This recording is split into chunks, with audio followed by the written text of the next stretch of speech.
Number of patients in Minuwangoda COVID-19 cluster rises to 1,397. Cabinet approves proposal to import basmati rice from Pakistan. All expressways in the country to be brought under a single entity. Sri Lanka's first female Deputy Inspector General of Police assumes office.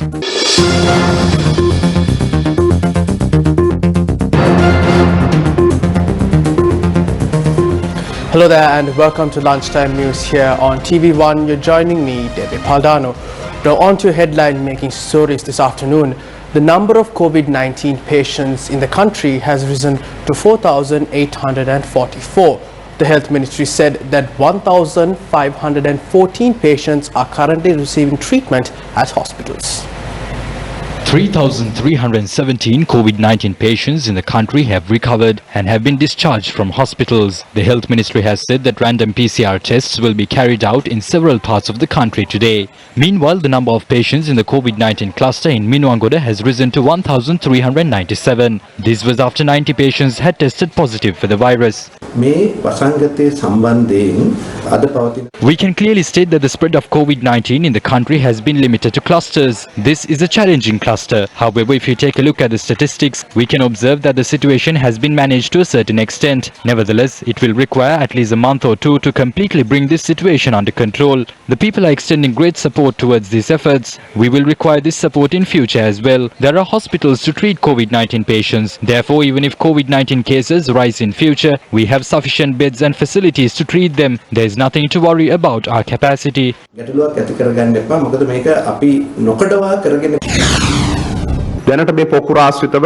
We have conducted 24,778 PCR tests on individuals who came into contact with the patients in the Minuwangoda cluster.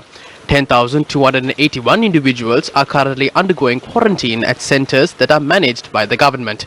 Around 7,000 PCR tests are being carried out daily. We have made arrangements to treat COVID-19 patients at 26 hospitals. The government has been extending its fullest support to bring this situation under control. We wish to inform the people that they do not have any reason to be afraid about this. අපි මෙරට ජනතාවට ප්‍රකාශ කරනවා. සෞඛ්‍ය අමාත්‍යව පැහැදිලිව පාර්ලිමේන්තුවේ ප්‍රකාශ කරා ඉහළ පිරිස් විදේශයෙන් එන අය නිරෝධායනය කරන්නේ නැහැ කියලා. එක රටක් නීති දෙකක් ඇයි අමාත්‍යතුමා? මෙහිදී කොරෝනා තත්ත්වය පිළිබඳව අවධානය යොමු. We will take all possible measures to curb the spread of COVID-19 in the country. We also have to maintain friendly and diplomatic ties with foreign countries as well.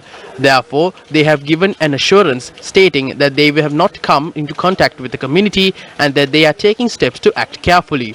All those who arrive in this manner submitted a report of the PCR test that they had undergone 48 hours before arriving in the country. අපට ලබාගත් PCR පරීක්ෂණ රාජ්‍යයට ඉදිරිපත් කිරීම සිදු කරනවා.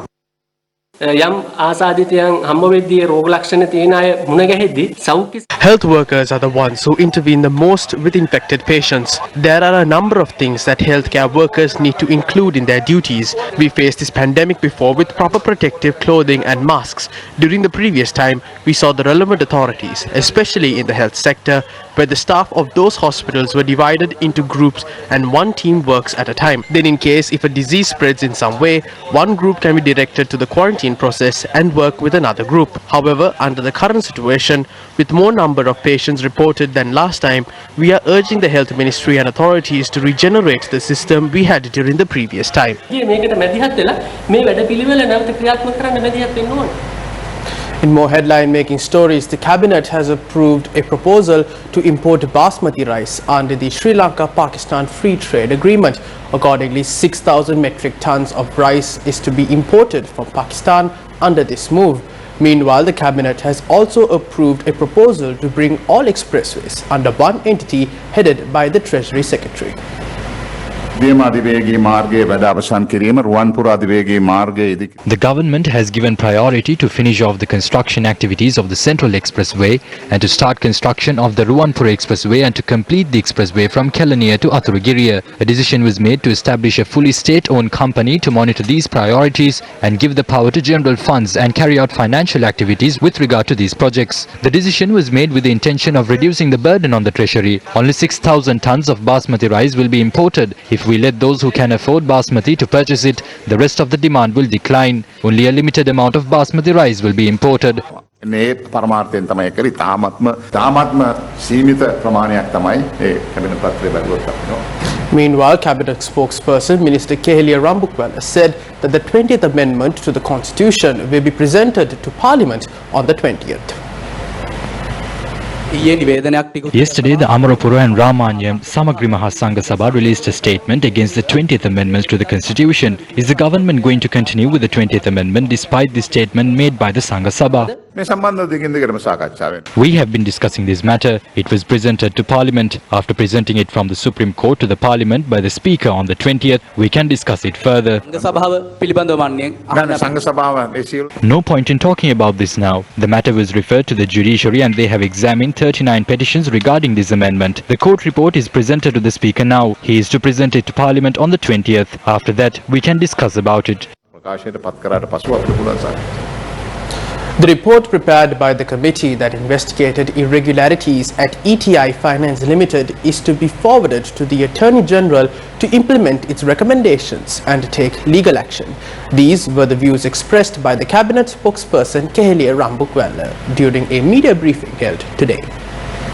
Edirisinghe trust investment limited සමාගම සම්බන්ධයෙන් සිදු වූ කියන වරදි ක්‍රියා ක්‍රමකතා ආයත A committee headed by a retired Supreme Court judge has been appointed to investigate and report on irregularities that had allegedly taken place at the Edrisinghe Trust Investments Limited. The committee has submitted its report to the President.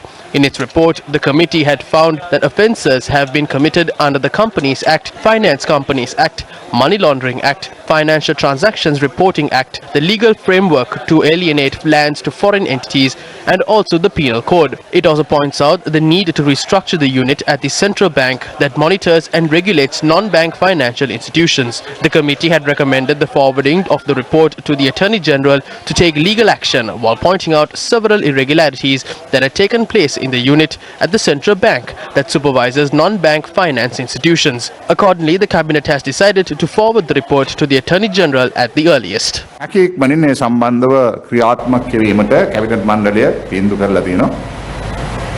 Now, Sri Lanka's first female Deputy Inspector General of Police, Bimshani Jasin Arachi, assumed office today.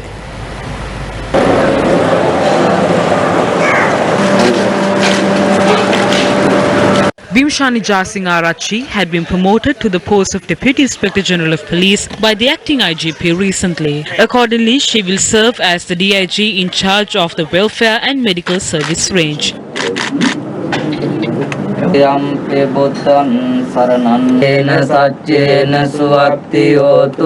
appointment had been made upon a directive issued by the National Police Commission. DIG Bimshani Jasing Arachi assumed office at the Children and Women Bureau in Colombo this morning.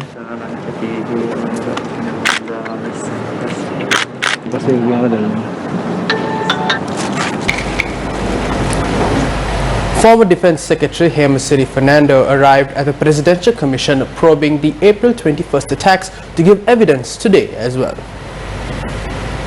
Former Law and Order Minister Ranjit Madhuma Bandara gave evidence for the first time at the Presidential Commission yesterday. During a testimony, the former minister attributed several reasons to last year's April 21st attacks.